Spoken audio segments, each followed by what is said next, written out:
Okay, hello everybody, and today we will have a lecture of the subject safety of vital function, fundamentals of bioethics and biosafety, occupational safety.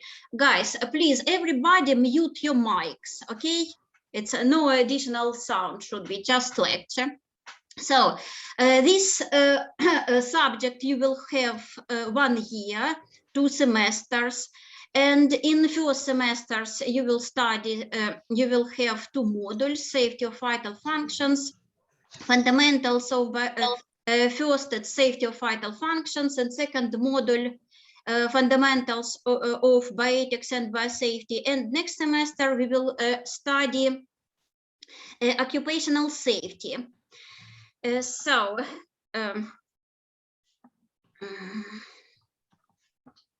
Should move.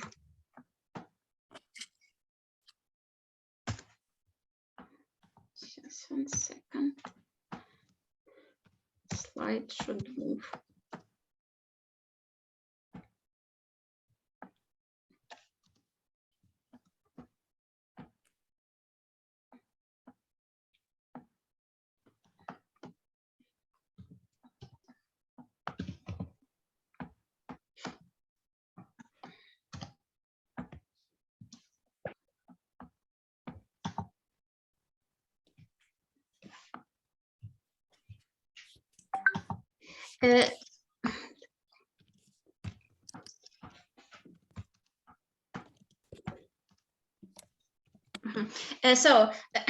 Today the topic is theoretical basics of the safety of vital functions.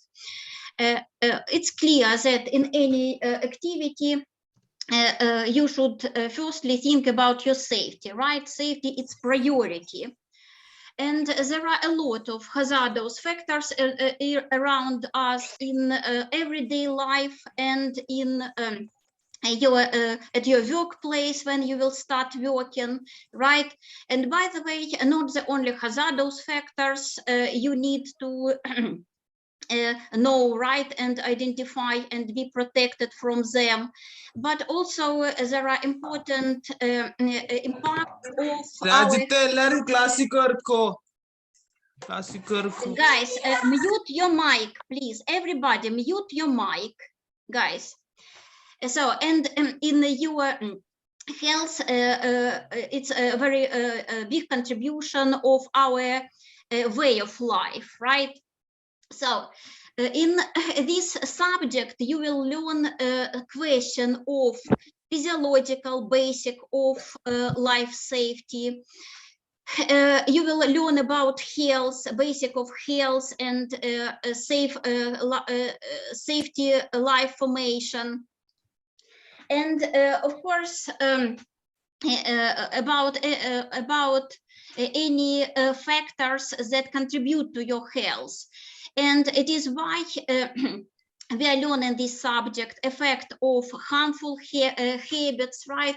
Why it's, for example, smoking is dangerous, right?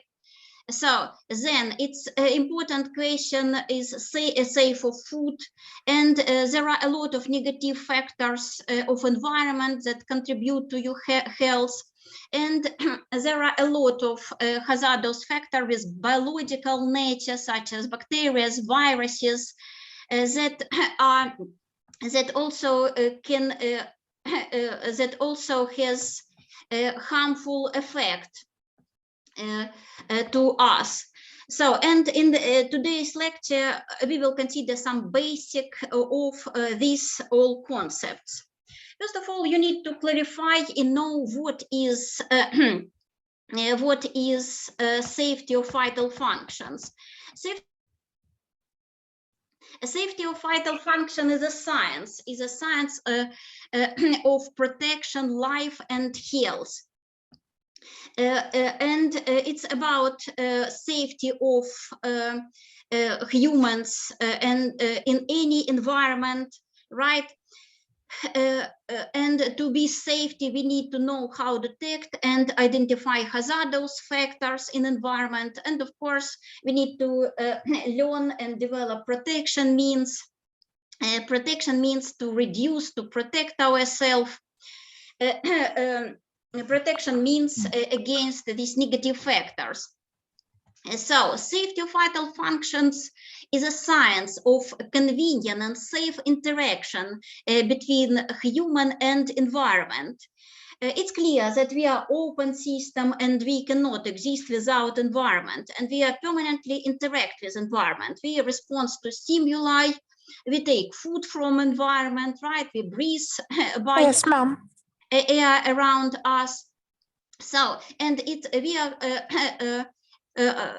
permanently right in interaction with environment, and it is why it should be safe environment. Safety is a balance condition of human and environment, right? And natural environment, man-made system. By the way, it should be balanced in society, in with government, right? And it's contribute to our safe life. The object of a search of the safety of vital activity is a complex of events and processes in the system of human environment, which have negative effect on humanity and environment. So you see that in our environment can be a lot of viruses, bacteria, right? Also, there are some chemical substances. Pollution in air, it's also some chemicals. Here you see man-made harmful some substances, right? So when we are talking about safety of vital function, it's clear that this science has close interaction with another sciences, with physics, with technical sciences, with natural sciences, with social sciences, human sciences, right? Because of course we need to know, for example, harmful effect of technogenic some activity, right? Some machine and industrial pollution, right? Of course, it's clear that when we are talking about our safety, we need to know response of our different system to stimuli, to some harmful factors, right? It's, and of course we have biological nature. We can consider effect at a different level, how our nervous system responds, how our sensory system responds, level of cells, organ, and all that. So it means that it's these sciences interact closely with all other sciences. An important place of safety of vital activity has occupational safety. That, by the way, you will learn in next semester, right? Occupational safety, it's safety at work, because many hours per day we are spending at work, right? And in case there are some harmful substances, we need to know them, and we need to be protected, right? So whether it's chemicals or physical factors or biological factors. So the safety of vital function has some objectives, such as identification of hazardous factor, protection of hazards, and in case it's possible, we need to prevent their negative effect and liquidate this effect, or liquidate hazardous factor if it's possible, right? So and of course one of the important questions of safety of vital function is creation of convenient and healthy conditions of living and working. So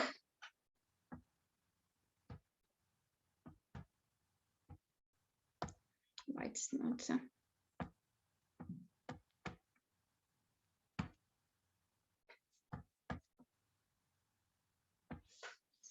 one of the important equation of the safety of vital activity is life prolongation.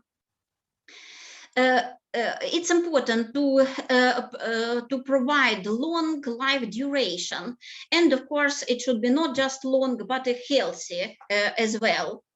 The integral factor of safety of vital activity is the average life expectancy.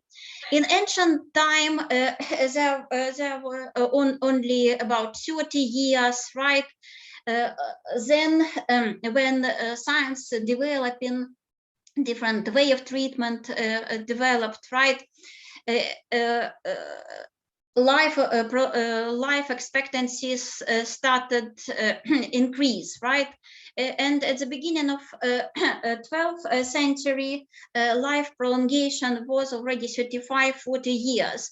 At the end of 20th century, life prolongation as average in the world was 60 to 65 years.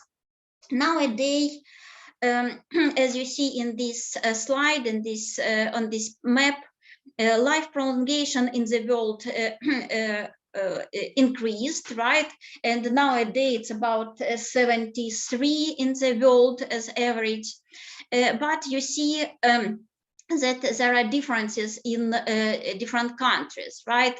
In some countries, it's already close to 90 years as average, whereas in other countries, it's still about 50, 60 years. By the way, it's of course economical level of country contribute to that, as well as some infection disease, parasite, for example, as in Africa, right, can perhaps contribute to some short life expectancy. Here in this slide, you can see top 15 countries with highest life expectancy. You see that in Japan, it's 84 years, Switzerland, 83, right? Spain, Australia, all these countries have more than 80 years life expectancy. But by the way, there is one more interesting parameters of life expectancy, right? We can talk about life expectancy just as years, how long we live. But at the same time, we need to consider healthy life expectancy prolongation as well, right? Because in case we will live long, but we will cannot be active and have a lot of disease, it's already not such a quality of life. It is why I found this graph interesting graph of global healthy life expectancy, and you see that it's about 10 years less than life expectancy. It is why, of course, we need to try to increase not the only life prolongation, but also healthy life prolongation. So at the level of population, we can, at the level of population, health can be characterized by some parameters, demographic situation of population, right? Physical state of people in this population, diseases, pre-nosological condition, environmental health, economic health, that contribute to human health in this particular population. So let's consider what is health. Health, by the way, in case you will see in literature, there are a lot of different definition of health. I found several of them, and I would like to start from this. So first is health is a dynamic state resulting from a body constant adjustment and adaptation in response to stresses and changes in the environment for maintaining an inner equilibrium called homeostasis. In this definition, we see that like in the center, we see homeostasis. And we need to maintain it, right? And when it is any hazardous factor, when it's any stressful situation, these factors try to change this homeostasis, but we need to have adaptation, we need to stay healthy, we need to correctly reorganize our system and anyway maintain our homeostatic equilibrium. Next definition, so it's like in first definition, it's more physiological explanation of health. But let's consider some other definition. Here, next one, health is a dynamic state of well-being characterized by a physical, mental, and social potential which satisfied by the demands of life commensurate with age, culture, and personal responsibility. Here we see, like as in the center of this definition, it's well-being. That characterized by several aspects, right? It's physical, mental, social aspect. But here also we have some adds such as that this potential, physical, mental, social should be correspond to our demands, right? Of course, a healthy person, young or children or old, it's a bit different. It's different activity, different demands, different requests from life, right? It is. It means that we need to take into account this factor as well. But let's go to the very base of base definition that was formulated by World Health Organization many years ago. This definition was formulated in 1946, and it's sound like that. Health is a state of complete physical, mental, and social well-being, and not merely the absence of disease or infirmity. So in the base of this definition, we see that it's they emphasized that it's not just physical health, it's not only no diseases, right? But it also should be mental good feeling, right? And social well-being. It should be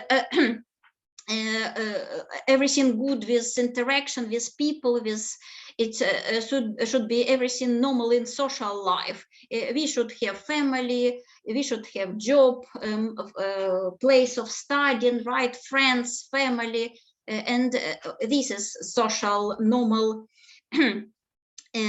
health, right? Whereas mental, it means that we feel good, right? We are not sad permanently, we are not depressed, right? We feel comfortable. And physical, it's body, body units, right? It's a body health, body, it's no disease and no infirmity. So it's our body in good condition, right? And in case, of course, when we are talking about health of children, it should be development according to the age, right? So there are, it means that there are 3 units of health based on the World Health Organization definition: body unit, mind unit, and social unit. So science that are studying health, it's called valiology. Valiology is a science using the integrated approach to the physical, moral, or spiritual health of the person from the point of view of humanities, natural and public sciences. By the way, valiology nowadays, it's for the first time presented the third direction of healthcare, except treatment and prevention of disease. It's valiology, it's monitoring and strengthening of health and individual. It means that this monitoring and strengthening, it's not less important than treatment. It's a very important part of medicine. Let's consider what is individual parameters of health. What is individual health? Individual health is, by the way, health of individuals, right? Health of a person. And there are different parameters that can describe individual health. There are genetic parameters. It's heredity. Yeah? It's our heredity. It's our genotype, right? Absence of some heredity disease defects, right? Next is biochemical, metabolic. There are a lot of different parameters of body tissue, liquids, metabolic processes, right? A morphological level of our physical constitution, physical progress, a functional, how we are, how our organs work, right, and how whether we are ready to for adaptation for some new condition, right.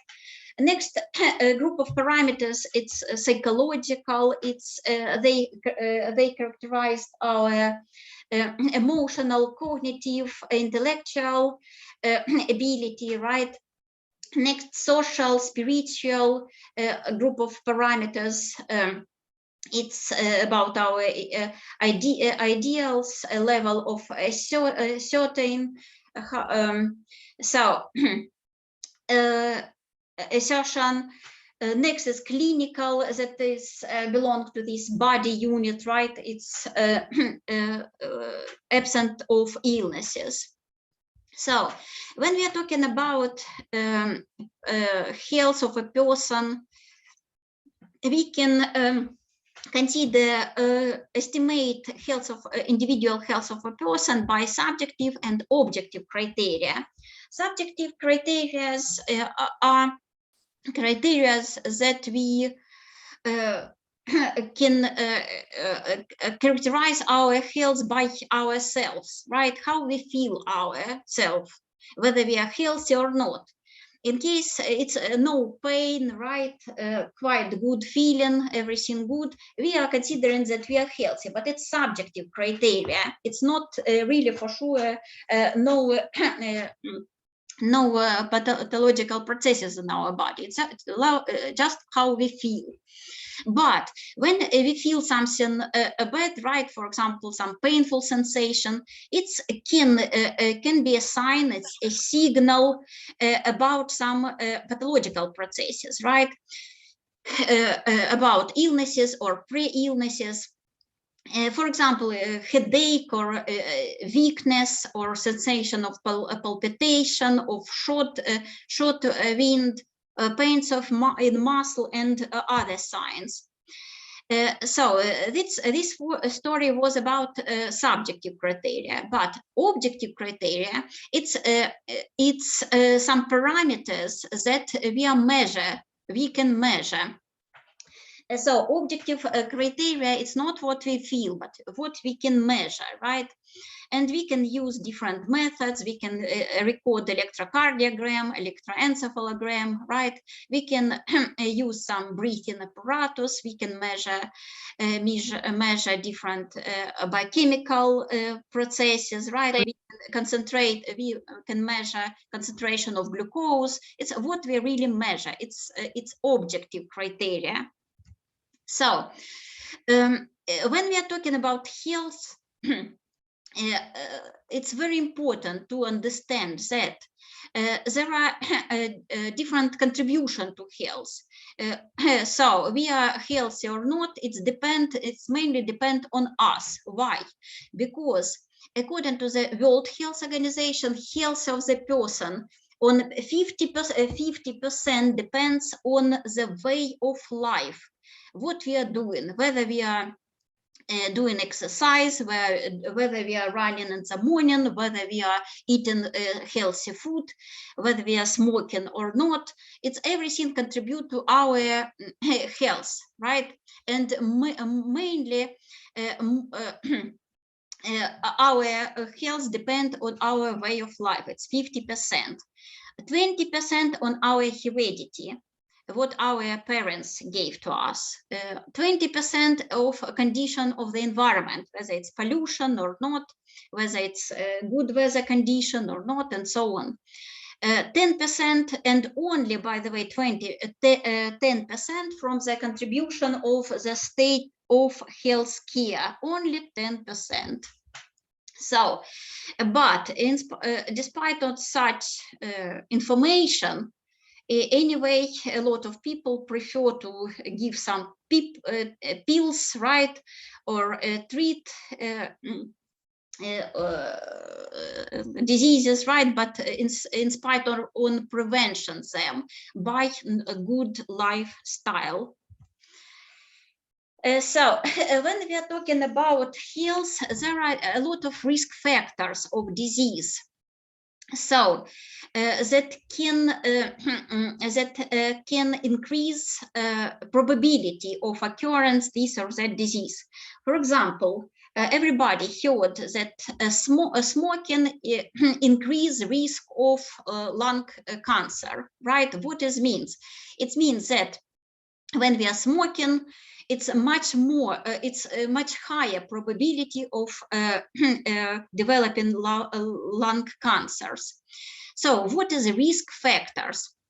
Risk factors of disease are the factors that increase probability of occurrence of this or that disease. And we can consider two groups. It's primary risk factor and secondary risk factors. Primary risk factors, it's by the way not health problem, but it's some our, for example, behavior, smoking, that lead to develop some diseases. Whereas secondary risk factors, mute mic, guys, everybody mute mics. Secondary lead factors lead guys, mute mics, please. So secondary risk factors, David Chetra, mute mic. So secondary risk factors result to complication.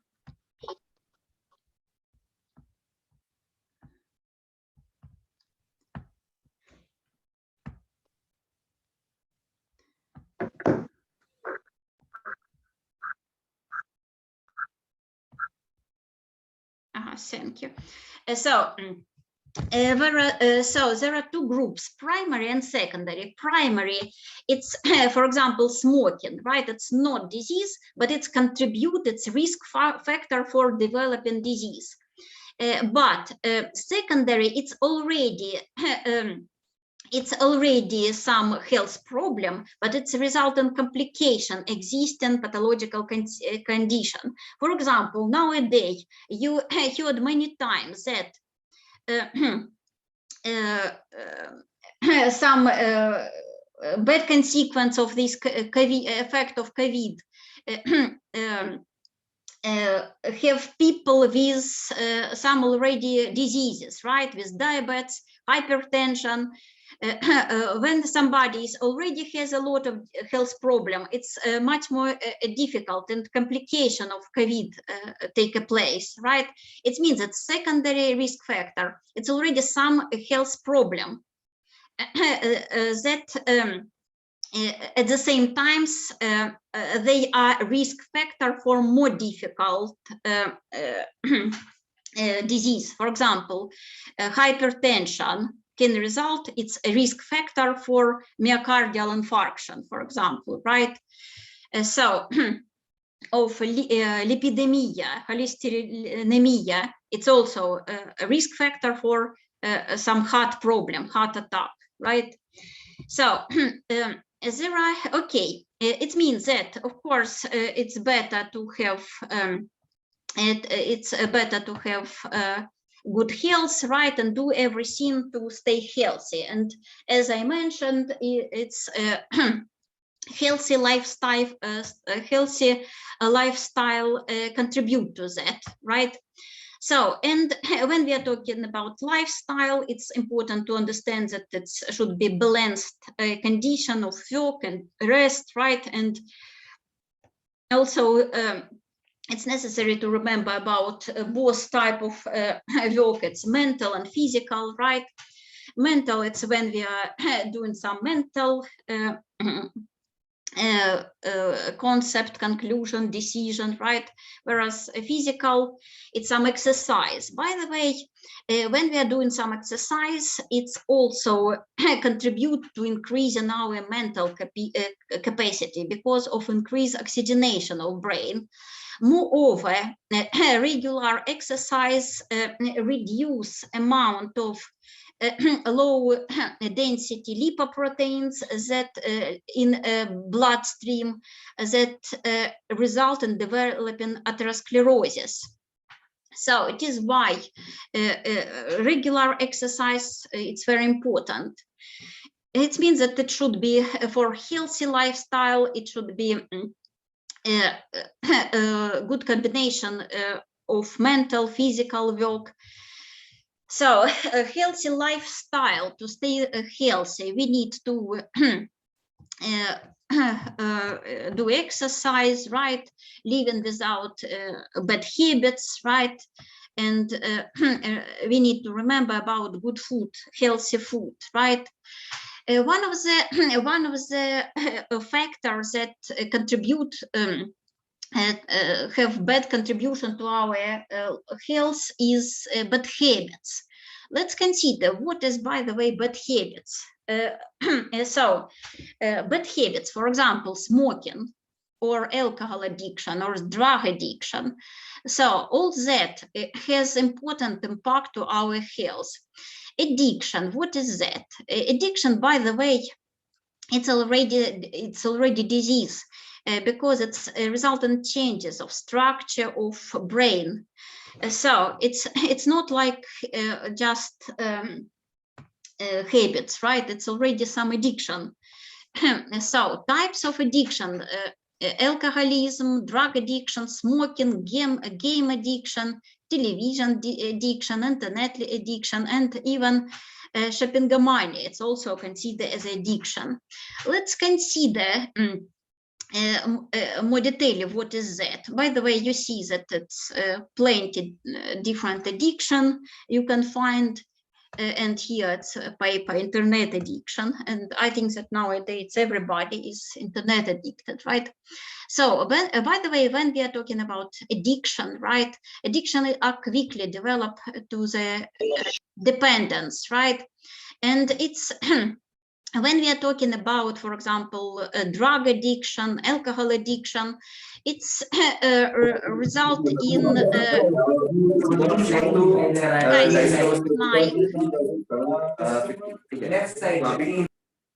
Thank you. So when we are talking about, for example, alcohol addiction, drug addiction, it's very often a result in psychological deviations, social troubles, right? And its effect reflect creative activity, personal, professional activity. It's reflects, right? So, and by the way, drug abuse can be a person can be in any ages. It's not only young, it's not only middle or old. It's, by the way, it's any ages it can be. Let's consider some mechanism of that. Tobacco smoking. Why, by the way, it's so difficult to give up smoking, and why it is result in dependence. Tobacco smoking is one of the most dangerous diseases and chemical dependence. By the way, statistically, smokers live 7 to 10 years less than non-smokers. And in myocardial infarction comes 2 times more often than in non-smokers. So it's clear that it's so dangerous. Smoking causes heart diseases, right? By reducing oxygenation of heart and by increasing blood pressure and by increasing heart rate, and it's increase probability of formation blood clots that result in atherosclerosis and heart attack. It's a result, it's cause harm effect to blood vessels. So, by the way, why it is developed? When we are talking about different drug of abuse, these chemical substances, most of them use already prepared some pathway in our brain. So, for example, when we are talking about tobacco smoking, everybody knows that one of the component of tobacco smoke, it's nicotine. But you need to remember that we have receptor in our nervous system to nicotine. It's called nicotinic acetylcholine receptor. It's, by the way, location of such receptor they are located in central nervous system and peripheral nervous system, in a neuromuscular junction, right, in autonomic nervous system, right, and preganglionic neuron. So it means that nicotinic acetylcholine receptor we have in our body, right? And nicotine, when we are smoking, by the way, activate such receptor. And it's, by the way, one of the target of effects. So nicotinic acetylcholine receptor and nicotine activate this receptor.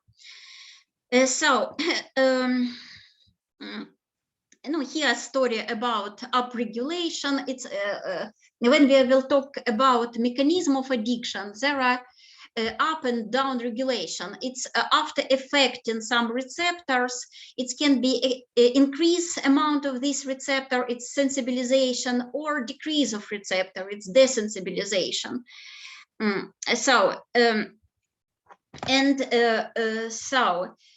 it means that when a person is smoking, it's already happen some changes at the level even of receptor and synapses, acetylcholine, cholinergic receptor neurons. So what is here I opened? When we are smoking, one of the location of nicotinic acetylcholine receptor is the structure of midbrain. It's called ventral tegmental area. It's important structure of metalimbic system. And the metalimbic system, it's systems that are one of the systems that responsible to our pleasure feeling. And rewarding us. We are doing something good. For example, we are clean everything in our house, or we eat something tasty, or we have very pleasure communication with our friends. We feel good ourselves because of, and at the same time, it's accompanied by activation this cycle in a pathway in the mesolimbic system. Here in this slide, you see connection between this ventral tegmental area and nucleus accumbens. It's one of the basal ganglia of forebrain. And idea is that when we are smoking, this nicotinic receptor activate this pathway, but this pathway release dopamine. And dopamine, it's important neurotransmitter of this rewarding. And later, after explaining drugs and alcohol addiction, I will add some more about this story. So, but let's return to tobacco smoke. So it means that when we are smoking, we have addiction, first of all, because of nicotine. But why it's dangerous? It's dangerous because there are a lot of chemicals in tobacco smoke. There are about 400 chemicals in composition of smoke, and about 40 of them has even cancerogenic effect. So it means that when we are smoking, we are inhalate all this terrible number of chemicals that cause harmful effect to our body.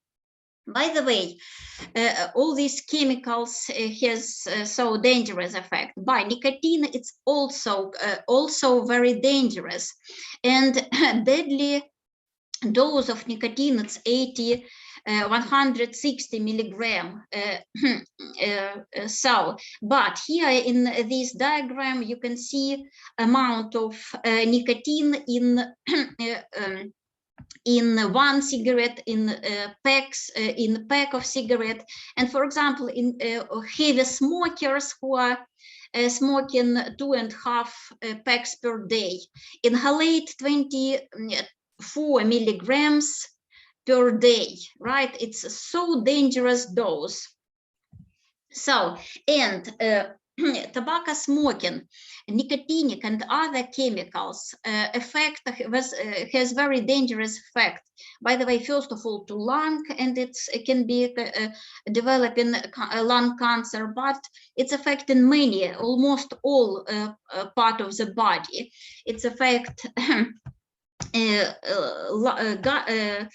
respiratory system, gastrointestinal tract, and even reproductive system, right? Kidney, pancreas. It means that it's have a very dangerous effect to our body. But by the way, when a person is just standing near the smoker, it's called passive smoking or second-hand smokers. It's also, by the way, very dangerous. And in adults, such adults who are exposed to such smoke can be developed cardiovascular diseases, lung problem, and even increase risk of cancer of lungs and brain, bladder, stomach, breast, and other. But yeah, it's also dangerous for children, because children has also a lot of problem because of such passive smoking. They experience coughing, sneezing, shortness of breath, and other breathing problem. They much more often have some ear infection and respiratory infection, and they can even have some learning and behavioral problem. And it can be even sudden infant death syndrome in case of pregnant women will smoke.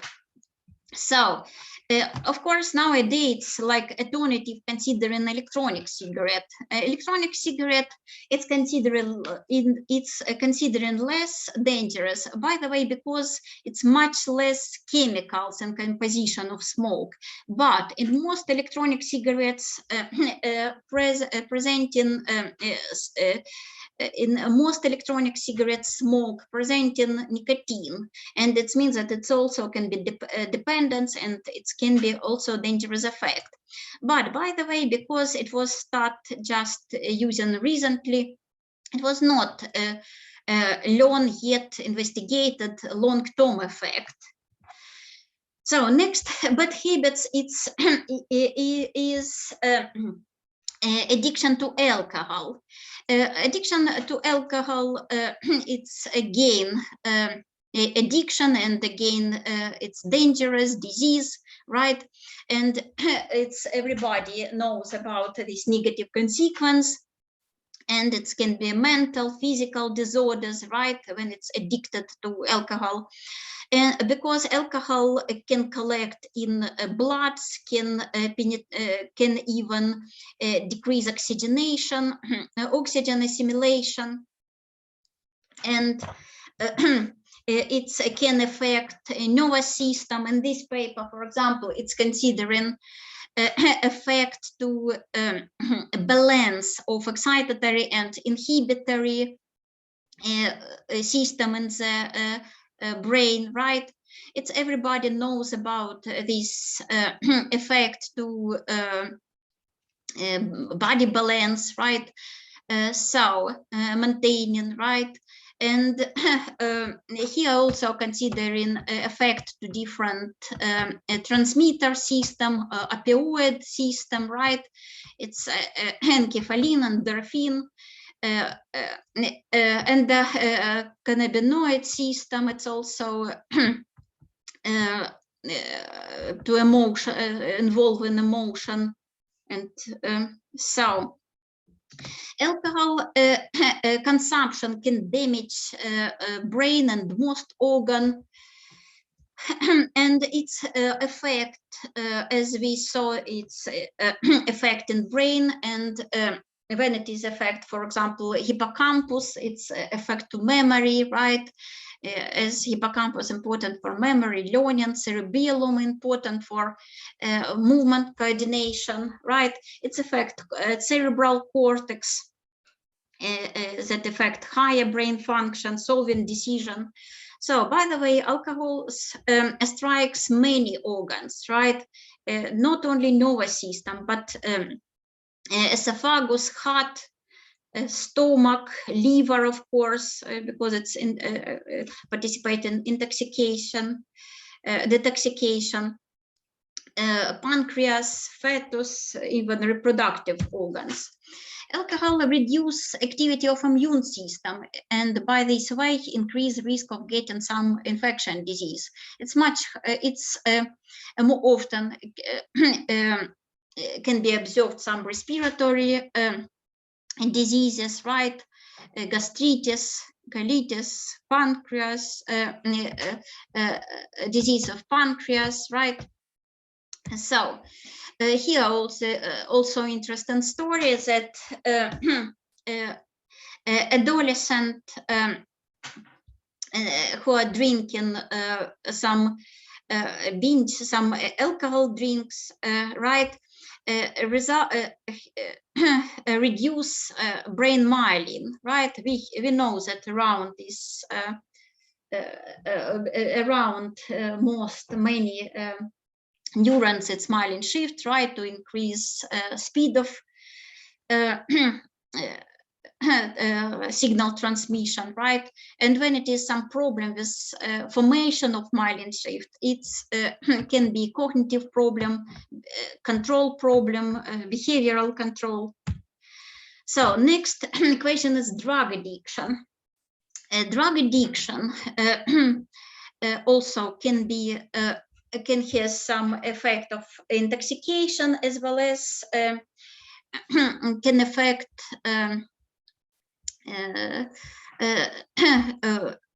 can involve in some processes and change change normal pathways, right? And it's by the way, drug addiction can develop in mental and physical dependence, and mental state changing, and it's also can result in significant violation of many organs. So here it's again this story about brain reward system. When we're talking about any, by the way, this drug of abuse, drugs, alcohol, smoking, right? It's involving brain reward system. It's that are responsible for our own rewarding and good feeling, right? So here it's again nucleus accumbens, basal ganglia of striatum, right? And ventral tegmental area of midbrain. And when a person is taking, for example, cocaine or heroin, right, it's activation of this pathway and result in increased amount of dopamine system. And as I mentioned earlier, it results in some desensibilization. It's a decreased amount of receptors. And after that, a person already cannot feel normally. And it's only necessary to repeat taking drugs to feel comfortable. So here it's a story. Most drug of abuse targets the brain reward system by flooding it with dopamine. Here we take, for example, something tasty and it's normal amount of dopamine released. But after taking, for example, here in this example, cocaine, it's much more dopamine released. But after such a big amount of dopamine released, this receptor reduces, decrease amount of receptor. And when we next time take food, it's already not such feeling of pleasure. It's not tasty, it's not any emotion, no emotion after such tasty food or after any pleasure action. So it means that it's changes at the level, changing at the level of brain. And one of the target place of such a mechanism, it's dopamine system. Addictive drugs activate the reward system via increasing dopamine neurotransmitter. And after such a situation, at the level of synaptic cleft, we have different changes. It's increasing of dopamine and result in decreasing of a number of receptor or in post synapse. And by the way, at the same time, it's some more dopamine transporter produced in presynapse membrane to uptake dopamine. So it's level of brain of receptors, it's structural level. So here it's also the same story. Some drugs, it's a methamphetamine, right? And it's result in increase amount of dopamine, but when it's so much more than naturally release this receptor, it's reducing. We don't just need to have so many receptors when it's so many molecules of dopamine. It's a reduction, a desensibilization, tolerance. And it was found that abusers, for example, meth abusers here, have much less receptor for dopamine than normal. It means that it's a reduced system. It's called down regulation mechanism. And why it's dangerous? Because first of all, then any normal activity produce no no pleasure feeling. It's a person just feel bad himself and need to, and only after repeating taking drugs start feeling good. So it's some basic of this mechanism. By the way, drugs have a lot of dangerous effect to our body. I considered some mechanism, model mechanism of at the level of brain, but different drugs effect of many organs, right? So and impact the addiction can be far-reaching. And by the way, a lot of drug of abuses affect level of metabolism, right? And in this research, it was shown that reducing decrease of heart and brain metabolism in abusers. And lower metabolism, it's lower oxygenation, lower feeding of cells, and it's much less active everything. And of course, it's a bad story. By the way, when we are talking about addiction, it's everybody knows about game addiction, whether it's dangerous or not. By the way, it was found that gambling, it's also addiction and also linked to a brain reward system. So it's also changes in the brain. by the way. But here, it was found a lot of changes in opioid system. Here in this slide, it's location of opioid receptors. There are mu, delta, kappa opioid receptor. Opioid, it's a neuromediator in brain that also give us pleasure feeling. It's enkephalin, endorphin that contribute to our emotional, good emotional feeling. Moreover, it's reduced pain sensation, involving in control pain. And you see that there are a lot of receptor synapses there. But when a person is game addicted, it changes. It's not work the same way. Opioid system in gamblers respond differently than in healthy people. It's again also reduced like feeling of normal, comfortable, emotional feeling in gambling. It is why to repeat this good feeling, they continue playing, something like that. Marijuana is commonly abused substances. Marijuana work, it's cannabinol, right? It's active chemicals in marijuana, and marijuana works through cannabinoid receptor. And cannabinoid receptors, they are also important for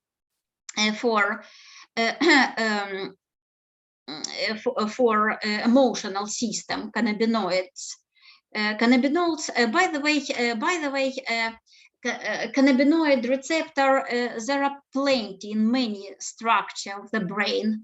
There are two types, CB1, CB2, cannabinol receptor 1, 2, and a lot of them in the brain, but even in some peripheral tissue as well, even in skin it was found, or yeah. But marijuana, it's also, by the way, dangerous. It's affect and it's impair short-term memory and learning, and focus on attention and coordination.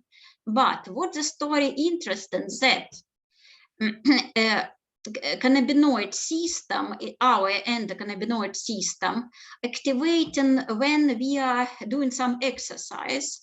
It's called, for example, when somebody is running, like running, and it's a feeling, such feeling called runner's high. This runner's high, this high emotional euphoria, like that, it's a sensation involve activation in the cannabinoid system. And by the way, this marijuana again use already prepared pathways. It means that most drugs of abuse use already prepared some pathway, neuronal, first of all, pathway of in our brain and peripheral system. When we are talking about healthy food, when we are talking about healthy lifestyle, it's important to remember about healthy food, right? It should be, what is healthy food? It should be, of course, all nutrients. It's a balanced diet, right? Should be, and we need to take all nutrients, micronutrients, micronutrients. It's protein, carbohydrates, fat, microorganism, vitamins. It should be balanced, right? And by the way, when somebody has health problem, it's even more accurate should be, because correct feeding can contribute much to treatment. So it means that nutrients of patient, it's very important, because In some situation, it should be reduce or increase this or that type of food. For example, when somebody has pancreatitis, it should be significantly reduce eating of fatty food, right? Alcohol drinks, right? Fried food, to prevent exacerbation of diabetes. It should be decrease eating or even stop eating of sugar, for example. Or some so exacerbation of many diseases are associated with various excesses in diet. For example, violation of the diet in diabetes leads to sharp rise in blood sugar, dry mouth, increased thirst, progressive fatty infiltration, liver and pancreas. So it should be for sure balanced, correct nutrition in these or that diseases. Or for example, in case of increased blood pressure, it should be controlled eating of salty food, right? That contribute to increased pressure. So it's a good idea to follow a correct regime of eating, and it's recommended to eat first time breakfast at about 8-9, lunch 1-2 p.m., dinner 5-6, and some small meat, about 5% of all meal per day. It's about 2-3 hours before sleeping. So it's necessary to diversify the diet. It should be meat, fish, eggs, milk, and vegetables, to be sure that it's all nutrients you received. So here it's some group of food, right?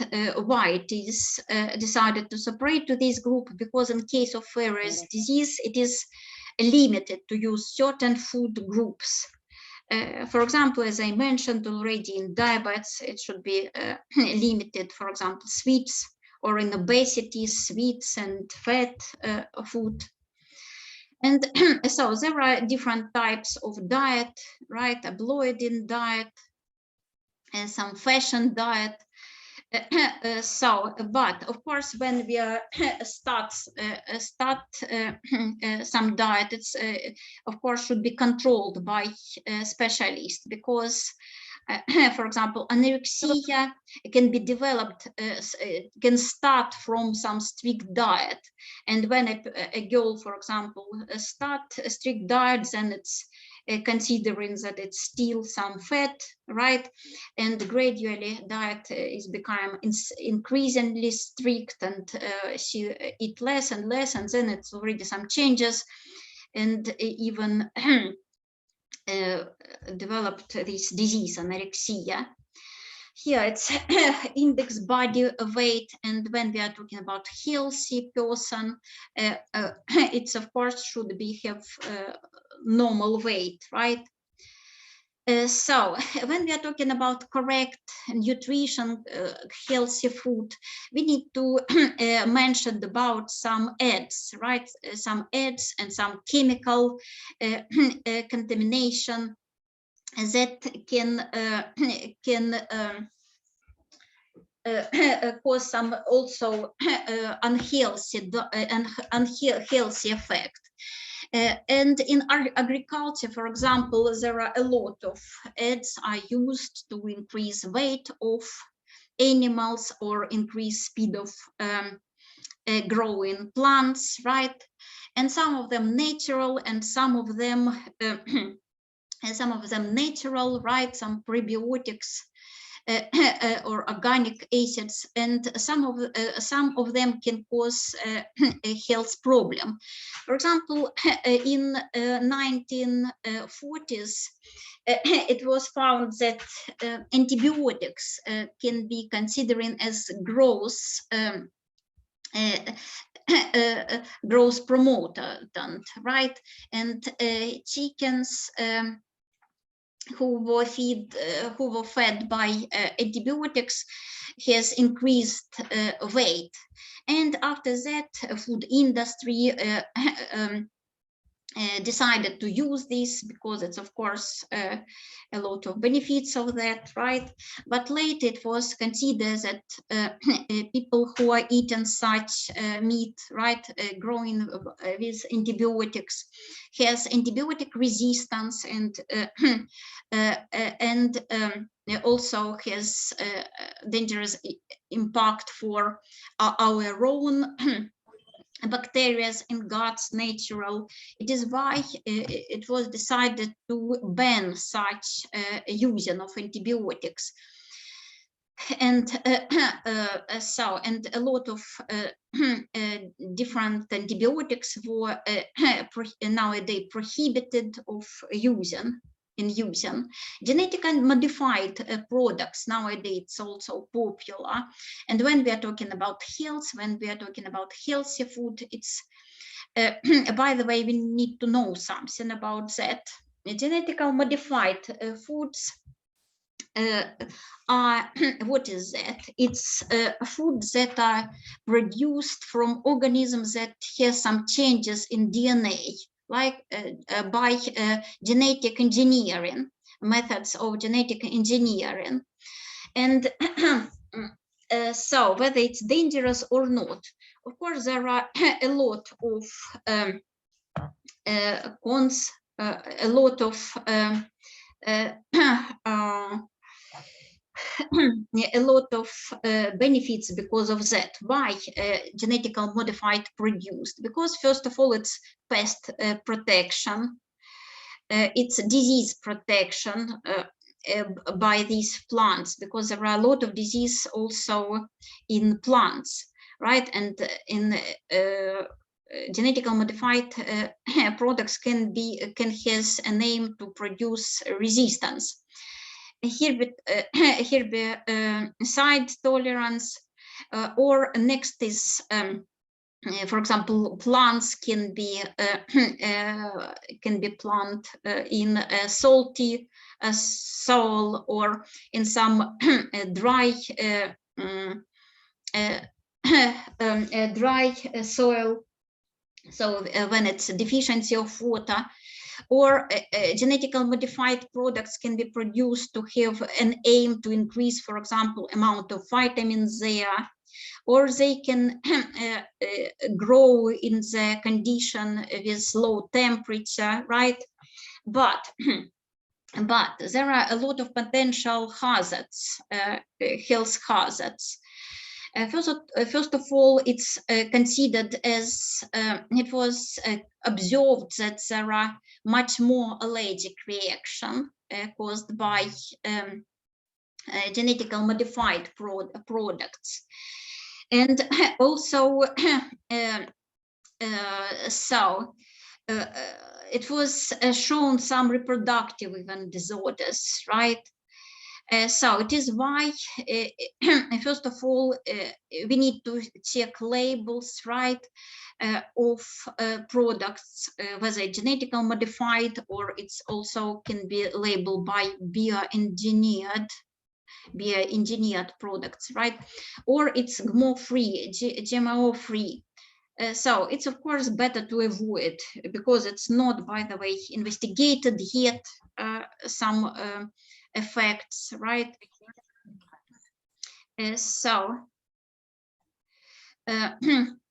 And also it can be some toxicity, right? Some toxic effect, unpredictable, some reaction. So it's of course, by the way, it's better avoid, right? It can be so beautiful, right? It should looks very good, but whether it's really healthy. So it's better, it means that we should to check label, and when we see organic, it's usually without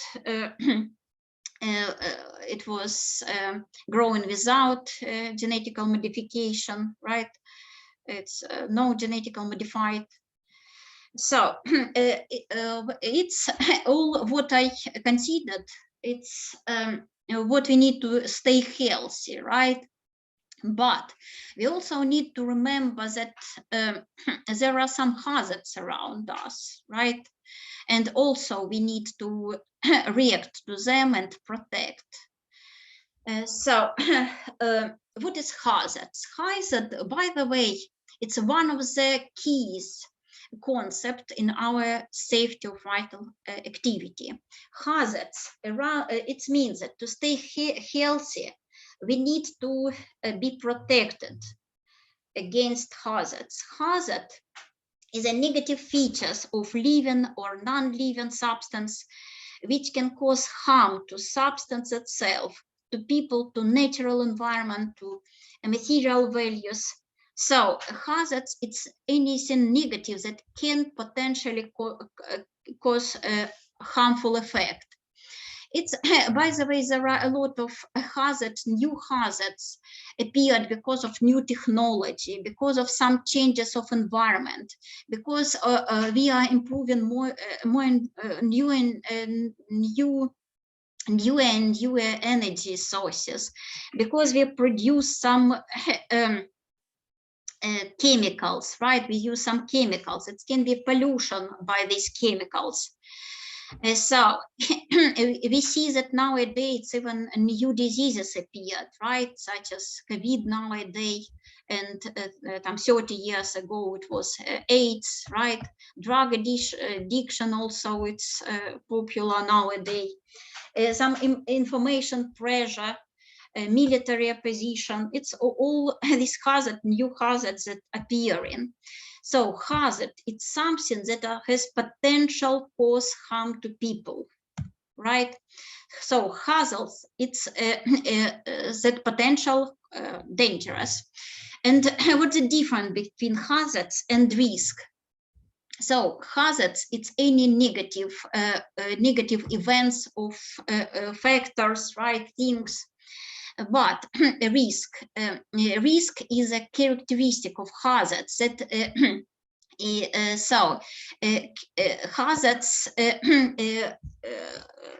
so because hazards, it's potential dangerous things, and how often it's realized, this potential, right? We can estimate by risk. A risk ratio of number of actual occurrence of hazard to the theoretical possible number during certain period of time. For example, we are considering a number of COVID infected people. We are take number of actually infected to number in all population, and by this way we are considering risk of infected people. Or risk, or for example risk of lethality in the COVID. We are considering how many people did not survive because of COVID to all infected people, and it's around, for example, 1%. It's a risk of death in COVID, 1%, right? For example, it's a risk. So it's a ratio of number of actual occurrence to all theoretical possible, to all possible number. So risk at frequency of hazard realization. And in my example with COVID, it's hazard, right? And risk, how often people infected, or how often death because of COVID. So it's necessary to differentiate acceptable risk or unacceptable risk. And we estimated the higher risk, and it's when it's high risk, it's unacceptable, right? When it's lower, very, very low risk, it's acceptable. So risk, it's ratio of number with negative consequence to a possible maximum number. Risk of chance or probability of hazard realization.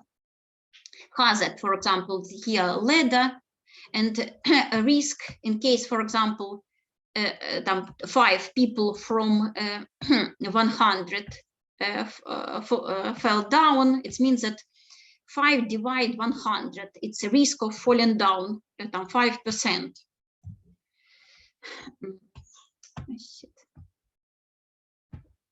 So.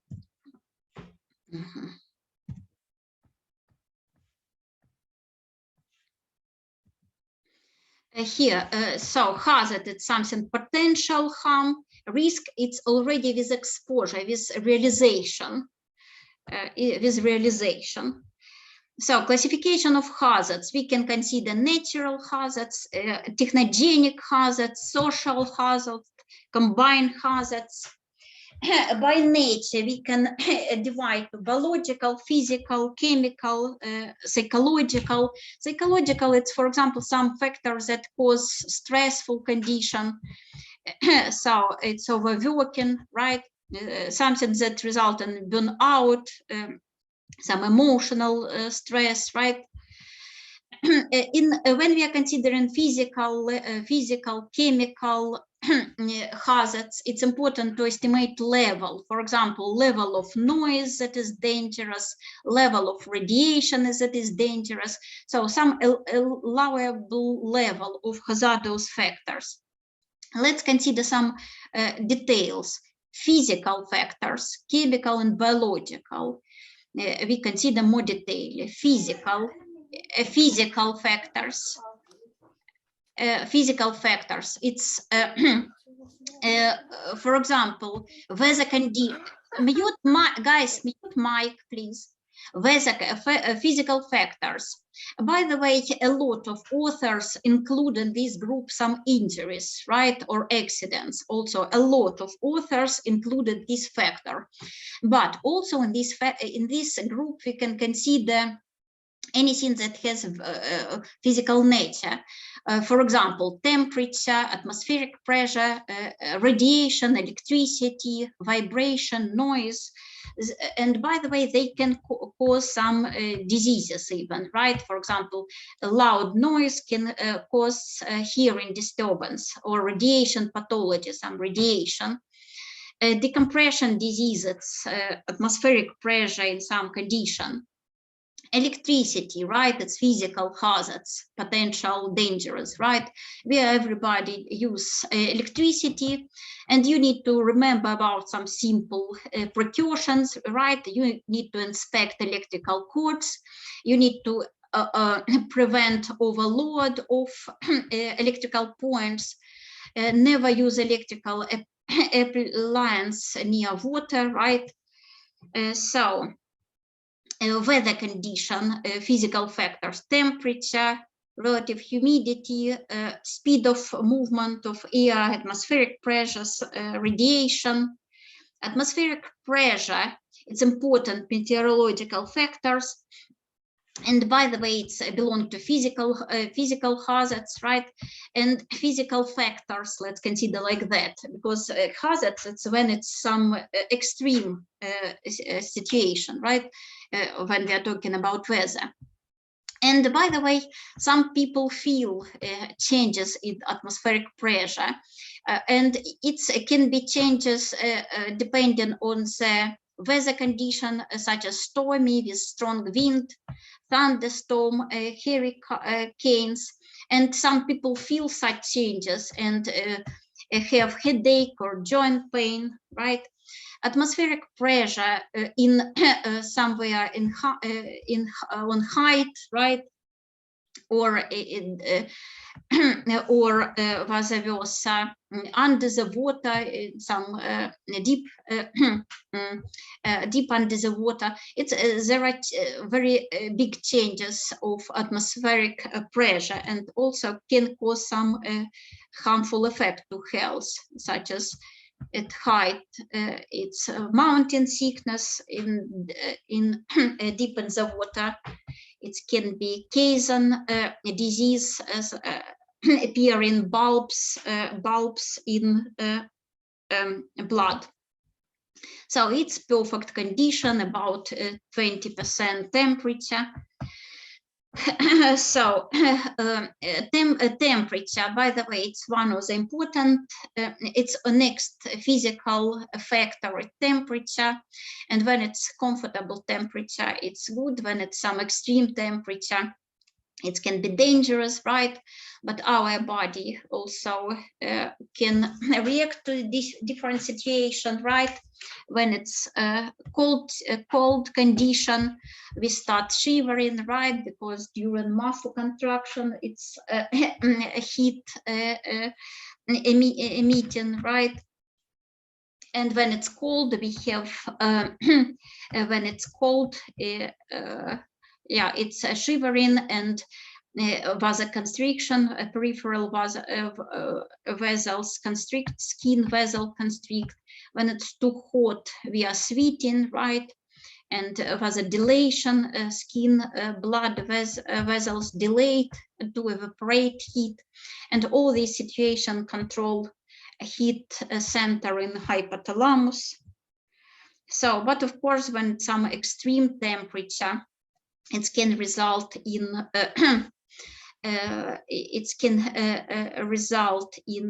overheating or hypothermia in case of low temperature, and it can cause a dangerous effect.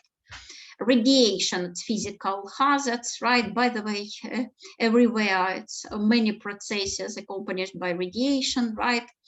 And but there are different types of radiation. So it's radiation, by the way, it's transmission energy in form of waves, particle, and it can be ionizing and non-ionizing radiation. Ionizing, it's dangerous. Non-ionizing we use in everyday life. It's mobile phone, some TV, broadcast. So, and by the way, it's considering the dependence, the higher frequency, wave frequency, and shorter lengths, wavelengths, it's higher energy, right? And you see in this picture here, it's electromagnetic radiation.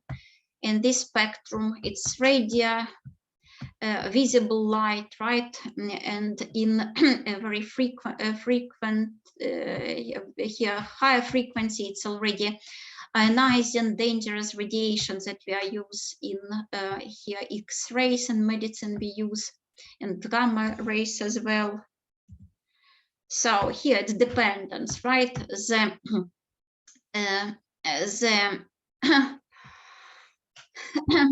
lower, the shorter wavelengths, the higher energy.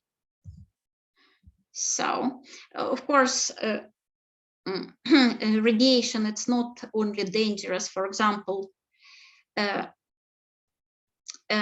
sun radiation, it's non-ionizing radiation, ultraviolet, it's ultraviolet and visible light, right? We are using to see everything. So, and also we use this ultraviolet light of sun to convert pre-vitamin D to vitamin D, that is important for calcium absorption. So, but of course, when it's ionizing radiation, it can be dangerous. It can cause lipid peroxidation, and it's point mutation. And by the way, it's affecting different level, right? It means that ionizing radiation, it can be dangerous for, and there are and different organs have different sensitivity to radiations, a very high sensitivity. It's bone marrow, for example. So vibration, it's physical hazards, but it's, by the way, mainly dangerous for a person who are working with such such instrument, right? For example, with drills, right? It's mainly professional effect. Effect of vibration, it's a local, general, when it's a vibrating of hands or whole body. And in case it's professionally a person a lot of working with such instrument, it can be even disease. So chemicals, there are also can affect our body, right? In our everyday life, we are using some paints, right? Paints, right, or insecticide. And by the way, a lot of them have this benzene, this chemical substance. And this substance can penetrate skin, eyes, and cause some blood-related complication and even leukemia.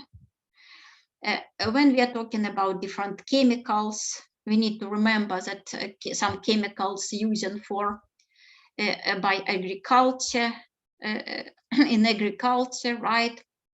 And they can also cause effect of nervous system and irritate skin and eyes.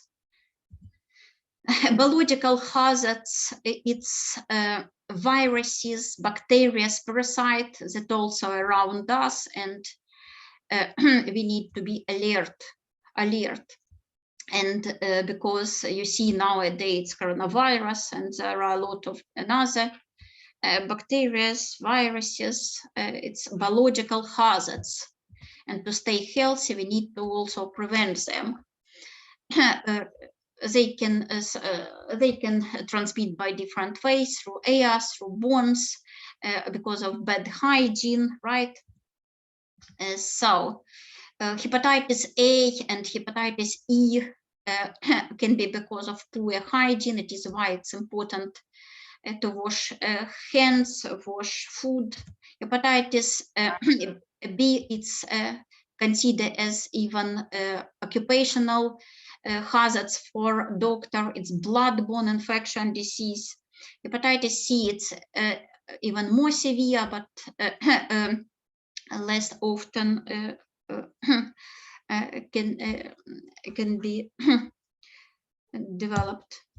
So COVID, it's everybody knows everybody about that, right? It's our lovely graph that we are observing every day, and with hope that it will go down very soon, right? What we need to do, we need to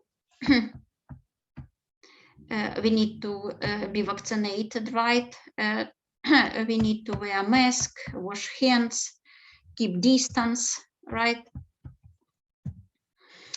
So, and when you will start working, it's should be especially high protection, right? With a respirator, with some shield. So tuberculosis, it's airborne infection disease. And by the way, it's vaccination mainly affecting protecting children, but it's some variation in vaccination protection among adults. And it's airborne, it's affecting first of all lungs, but it can be even spreading to other organs. Okay, guys, thanks for attention. Guys, thanks for attention.